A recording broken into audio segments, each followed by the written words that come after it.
So what we want to do in this second half, we are still talking about complete in Him. But this time around, we want to talk about when things go wrong. Because things do go wrong. Not with Christ, but with us.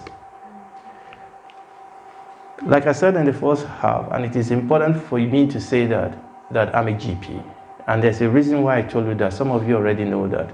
The reason I told you that is because I am shocked at how younger and younger patients are coming to me with mental health problems. Now, obviously, there are so many reasons why people can have mental health problems. How many of you know what I mean by mental health problems? Okay? People are feeling low, they are feeling lonely, gender confusions, anxiety. Younger and younger patients coming in with mental health issues. And whether we like it or not, these are things that we have to deal with as Christians. So I've been asked to look at this question or look at this thing from the area of our mental health. Listen to me. God wants you to be healthy, not just spiritually. Spirit, soul, and body. The Bible says the Lord Jesus Christ grew in stature, in wisdom, and in favor with God and with man. In other words, He grew in His physical body, He grew in His mental capacity, and He grew spiritually. And it's the same thing. We are supposed to grow, in fact, as we grow physically. I mean, if nothing is wrong with you, and sometimes things do go physically wrong.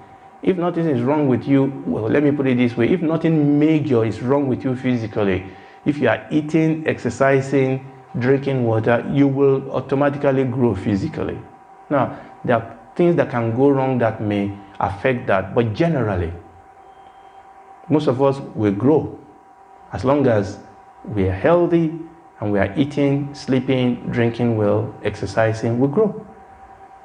But unfortunately, not everybody grows emotionally. Unfortunately, not everybody grows mentally. Definitely not everybody grows spiritually. But one of the things I want you to understand is this, and this is very, very important, that your relationship with Jesus, remember what I said in the first part, that the most important part of your life, the things that really make a difference in life are our relationships. Okay? And I'm talking about, first of all, your relationship with your parents, your relationship with your sibling if you have one, your relationship with your teacher, your relationship with your government, your relationship with the physical, your environment. And the reason why this is important is that those relationships actually impact on your mental health. Somebody that grows up in a home where there is always fight, where the dad is always drunk, beating the mom, abusing and assaulting the children, such child will grow up with mental issues.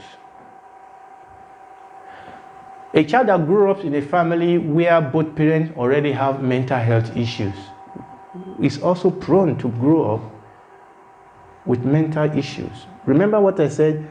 We are all growing, okay? We are all growing physically, all growing mentally, and the graph's supposed to go smoothly. But issues can happen that actually, have you given a thought for children that grew up in places where there are wars? Are you listening to me? I mean, we read about Syria, we read about places in Africa, all over the world where there are wars. But the victim, the ultimate victim of most of those things are usually children. We don't see them. They are marked forever. Their psychic is marked forever because of what they had to go through. Also, sometimes, children can pass through very traumatic life experience, the death of somebody very close to them. I was watching a film yesterday. This happened a couple of years ago. And it's still happening today, by the way. We don't see too many of that here in UK, but particularly in America, when somebody, a madman, he is a madman, invaded a primary school and took all the students captive and was going to blow them up. Okay, when you pass through such an experience, it is traumatic. So what I'm saying is that there are things that affect all of us. But the good thing, the good news is that most people do grow up in an environment that is supportive. Most people grow up in an environment that enhances growth. Unfortunately, some children grew up in a good family, but they exposed themselves to a wrong company. Are you following what I'm saying? Some children grew up. It's interesting that not every children that I see with mental health problems, some of them actually grew up in good homes. But they then went to school, went to uni, they joined the wrong group. They joined the wrong gang. There's a common saying that bad company will corrupt good manners. There's a saying that says that show me your friend, I will show you who you are. And I have to say this because these are the things, if you are not already facing it, you will face it. And one of the main cause of mental health issue among our young people today is the issue of drugs. Please, don't play with drugs. And when I say drugs, I'm including in that alcohol and cigarette, even e-cigarette. Don't play with it. Obviously, some people graduate to the big one, the cannabis. No, you see, like I said again in the first part, people present this. People go to parties and their friend give them these tablets, ecstasy. People go to very questionable party, and guests have come to me. They went to party, somebody spiked their drinks, and that was the last thing they remember. And their life is scarred forever because of the experience that they passed through. Now, some people pass through the experience, like I said, not because of anything they've done wrong. It's just because of the situation that passed through them, or they passed through. But sometimes some people bring it upon themselves. And these are some of the things that affect our mental health. But the thing is this. The relationship, and this is very important, your relationship with Jesus will positively enhance your mental health, number one. And number two, even if you've been through some very difficult period of your life, that relationship has the power to heal your mental health. Do you understand what I'm saying? And I'll mention another thing that I know I've mentioned big thing, but there are some subtle things that happens among young people today. When bullying. It used to be that people are bullied physically in school, but now, with the advent of internet, we have online bullying. And it's interesting how that is affecting people's mental health. Also, our understanding of who we are. People are telling you, for you to be a man, this is who you have to be. For you to be a woman, this is who you have to be. Who told you that? So you are so much, you young people of today, you are so much under peer pressure. You are trying to be like somebody. You are not yourself because you've been told that this is who you have to be. If you are 13, this is how you have to be. This is how you have to work. This is the type of shape you have to. And there are tremendous mental health issues that is attached to that. And we have a lot of girls that have eating disorders because they have a very negative view of who they are, because they are trying to be like somebody else. And by the way, it's not only women that have eating disorder. I've had boys with eating disorders. And these are the intense pressure that you are on. Remember where we stopped? It is the difference between what? Between emptiness and fullness. If you are empty, the world will fill you.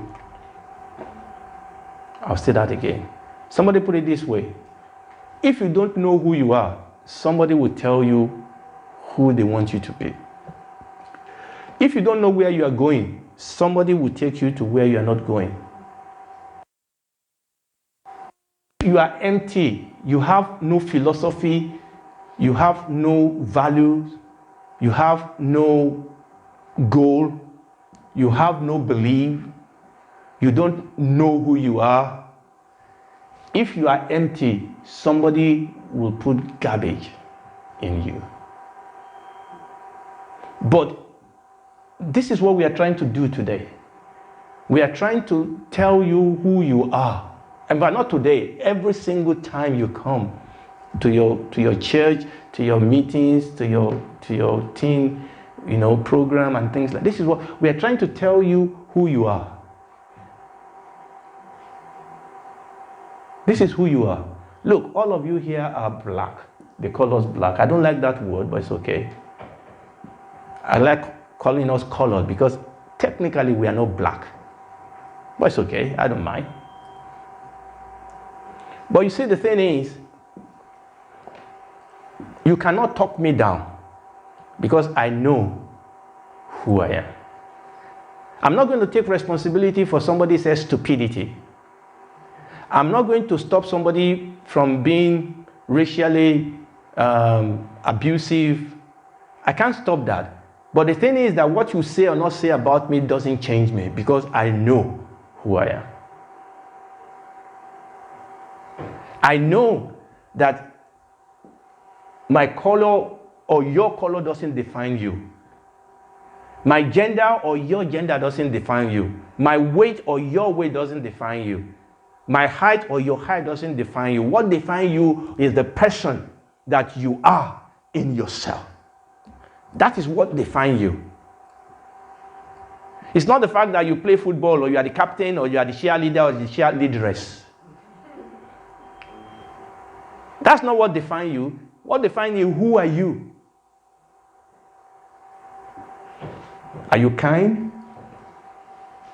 Are you a nice person to be around?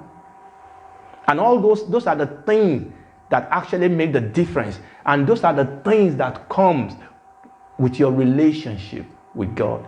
Listen, you have a God who loves you. You have a God who is kind. The more of God you know, the more of Him you become. Complete in Christ.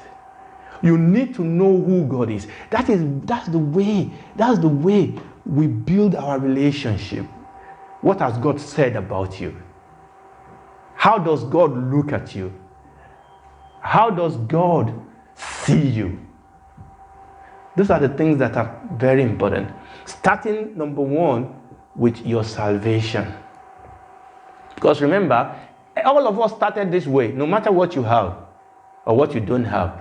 Everybody started this way.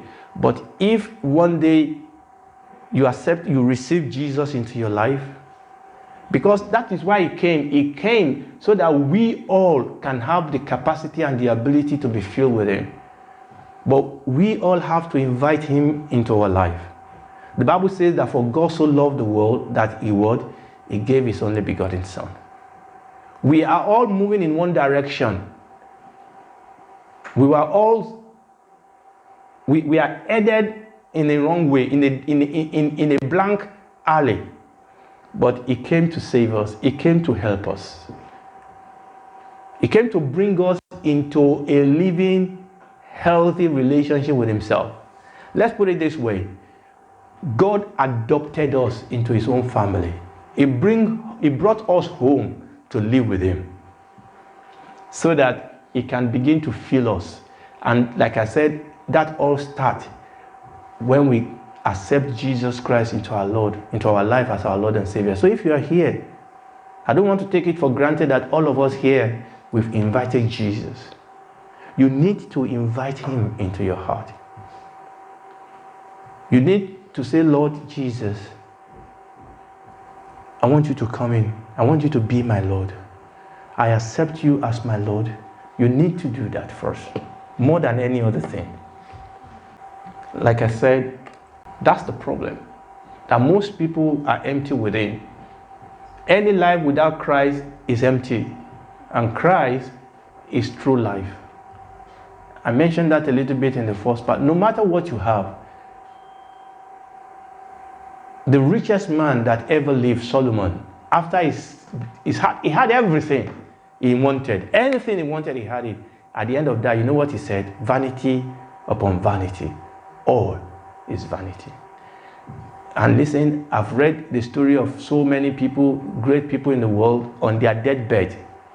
They feel their life was empty because they didn't have Jesus in their life, because Christ is true life.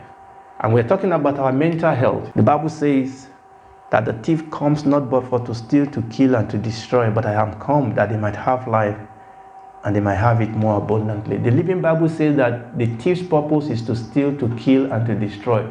My purpose is to give life in all its fullness. You see that word fullness? Not just physically, not just spiritually, your relationship with him also help your mental health. Now, the World Health Organization says that health is a state of complete physical, do you see that word? Mental and social well-being, and not merely the absence of disease or infirmities.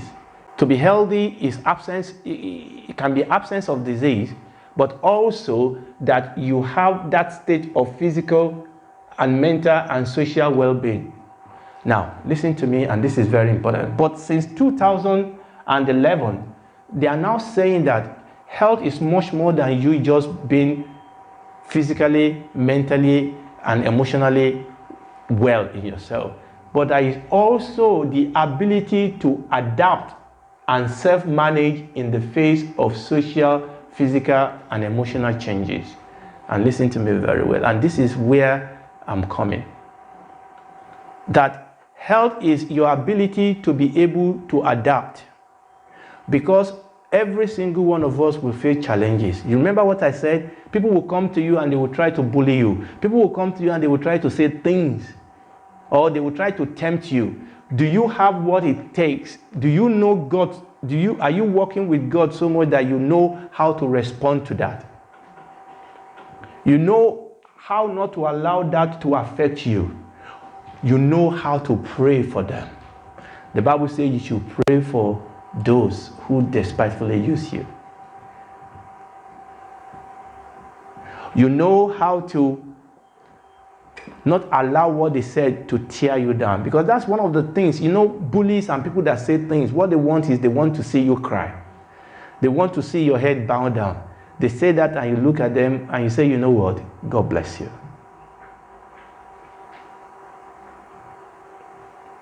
That is somebody that is healthy. That you know, you don't allow what other people say to destroy you. But the only way you can do that is if you have something inside of you. So your Christianity, this is my point, your Christianity must be real enough for you to take to school. Must be real enough for you to take on the football field. If your Christianity is not that real, it's not Christianity. Christianity must give you the strength so that you'll be able to face social, physical, and emotional challenge. Maybe you grew up in homes where there are not as much love as other homes. Your faith can provide you with the strength. You can go to God and pray. We can study the Bible. God can heal the scar. Maybe you've been through experiences in life that no child should go through. There's the medical help that can be there, but there's also spiritual help. You have pastors you can go to, teachers that you can talk to that will hold your hand, will encourage you, will pray with you. I want you to know that what you are dealing with is not just a religion, there is power in Christianity. Jesus can heal, He can encourage, He can deliver. When you are down, when you are confused, when you are in pain, you can go to God. You can talk to Him. Let Him talk to you. Okay? Now, I'm not going to talk you through this picture. Essentially, this is the picture they've given us, that these are the things that make people, that impact on people's health. But what I want to show you is this. They said there are some things you cannot change. Sometimes you can sit down there and say, I wish I was born in another family. I'm sorry, you are not. There are some things you cannot change. And what you do with those is to make the best of it. But there are some things you can change. You can change your friend, you can't change your parents. You know what I'm saying? Okay? All right? There are some things you can't change, but you can maximize it. You can optimize it. But there are so many things, other things you can change. Okay? And they talk about all these things. But one thing you can change, one thing that is in your ability is that you can work on your relationship with God. That's my point. Now, I'm going to stop now. What I'm going to do next is I just want to read some things to you. I'm going to read a couple of statements from a gentleman called Andrew Sim. This man was actually a former president of the United Kingdom Royal College of Psychiatry. He was not only a professor of psychiatry, but he was also the president of the Royal College of Psychiatry. So, in other words, this guy must know what he's saying about psychiatry. Let me read what he said. He said, although many critics suggest that religious belief either causes or represent an attempt to compensate for mental or emotional illness, the evidence points in the opposite direction. And this is what people will tell you, that people become religious because they are trying to run away from something, because they are trying to compensate something. This guy said it's not true, that every single evidence, every single research actually shows that that is not true. That Christianity is actually a Christian. That Christianity actually enhances people's mental health. The advantageous effect of religious belief and spirituality on mental and physical health is one of the best kept secret in psychiatry and medicine generally. I will read that again. The advantageous effect of religious belief and spirituality on mental and physical health is one of the best kept secret in psychiatry, medicine, and generally. Do you know that if you obey the Bible and walk with Jesus, you'll be physically fit, mentally fit, emotionally fit? But the thing is that they won't tell you that. And there have been researches, secular researches that has been done that actually shows the advantage of people walking and knowing God. But they won't release that. Don't take it from me, take it from a professor of psychiatry. He said, religious beliefs tend to be associated with better health, both physically and mentally. When looking at the overall effect of religious belief and practice on whole population, there is substantial evidence that religion is highly beneficial for all areas of health, especially mental health. Listen to me. Being a Christian is good. Let's even look at it. If you're a Christian, you won't smoke. You won't drink alcohol. Do you know how much money that saves you? Believe it. How much money that saves you? You will like people. People will like you. You will forgive. Do you know how much mental ill health comes when people don't forgive? Actually, Christianity enhances your mental and your physical health. And by the way, do you know the Bible tells you to exercise? The Bible says bodily exercise profit a little. So move your body. The Bible talks about not having sex when you are young. Is that because, why? That gives you sexual health. You know, the Bible tells you not to eat too much junk. Huh? So if we actually obey the Bible, it's brilliant. Okay, I just have one or two more and then we will. This is a long one, this one now. Sorry, I know it's a long one, but I just thought I will have to read this. I'll read it for you. In the majority of scientific study, religious involvement correlates with enhanced well-being, life satisfaction, greater hope and optimism, even when facing serious disease such as breast cancer, a stronger sense of purpose and meaning in life, higher self-esteem, better responses to bereavement, greater social support, less loneliness, lower rate of depression and faster recovery from depression, reduced rate of suicide, decreased anxiety, better coping with stress, less psychosis and fewer psychotic tendencies, lower rate of alcohol and drug abuse, less delinquency and criminal activity, and greater marital stability and satisfaction.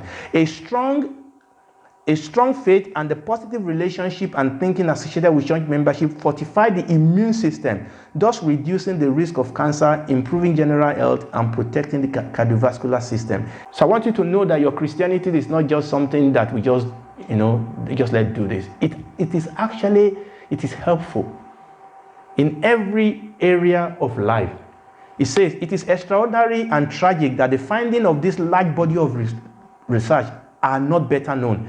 If it were anything other than religious belief or spirituality resulting in such beneficial outcome for health, the media will have trumpeted it, and government and healthcare organizations will be rushing to implement its practice. How many look at our radical youth, bringing youth together. They are not breaking things.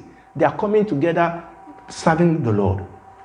But they will keep it wrapped up because they don't want people to know this is what is going on.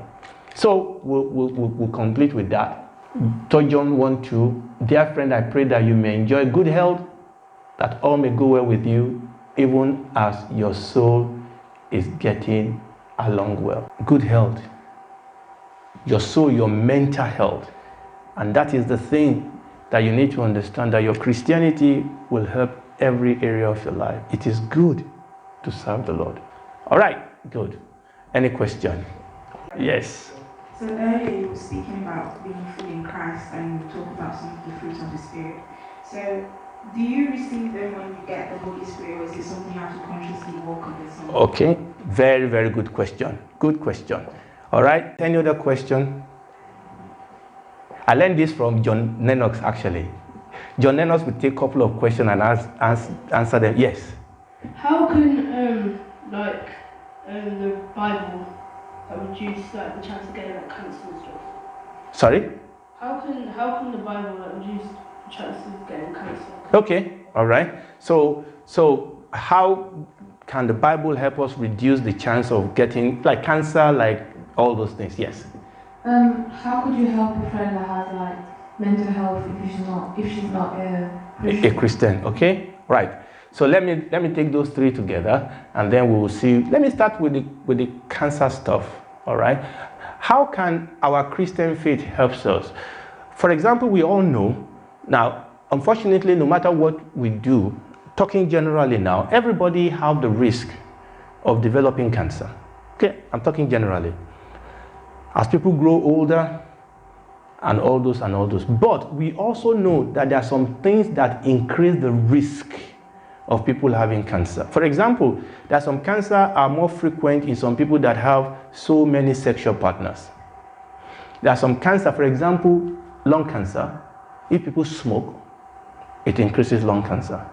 For example, there are some cancer that the risk are much more increased if they drink alcohol. But you see, as a Christian, you are not going to do any one of those things. All right? That means by just obeying God, you have actually reduced a lot of the risk. For example, also, depression and anxiety can actually predispose people to having all sorts of other disease.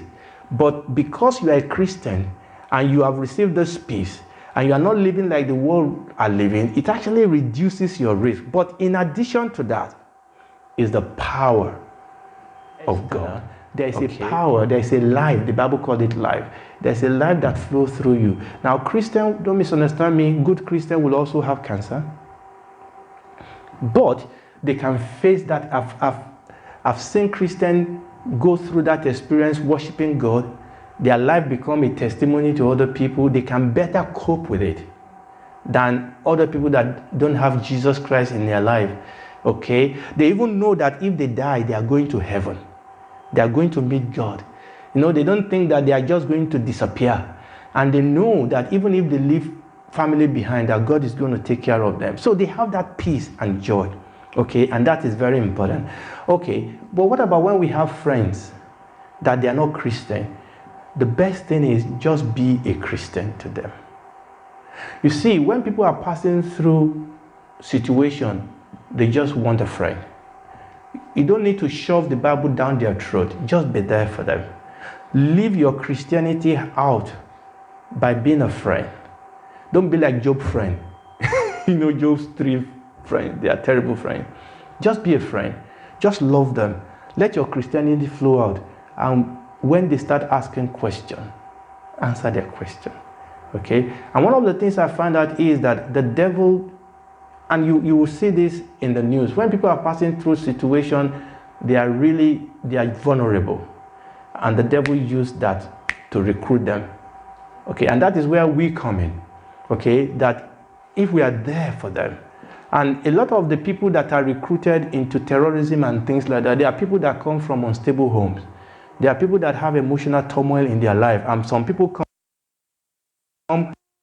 with how will I put it now? They come with falsehood, so we can help you. We can give you purpose in life, and they get trapped before they know what is happening. They are doing something bad.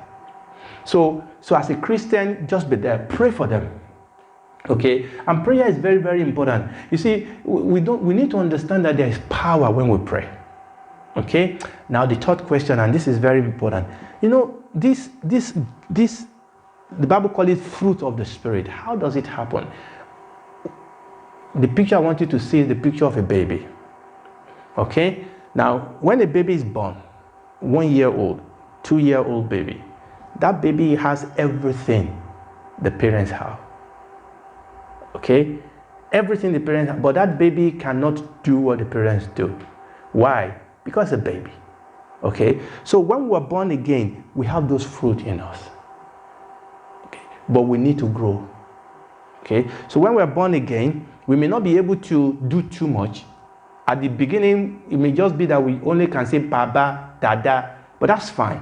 But as we study the Word of God, as we pray, as we come to fellowship and fellowship with one another, as we try our hand out on doing, little things that we can do, that will grow. A situation will come where God brings across our path somebody that is so difficult to love, and we just love them anyway. Sometimes we fall and we say, God, forgive me, and we try again. We try again. And the Bible says that strong meat belongs to those who by reason of use have their senses exercised. So as you walk your Christianity, that will grow. So it's one step after another. Praise the Lord. Okay, I think we're going to stop there. Thank you so much for inviting me. Hallelujah. And I really hope that has been a blessing to all of you. Amen.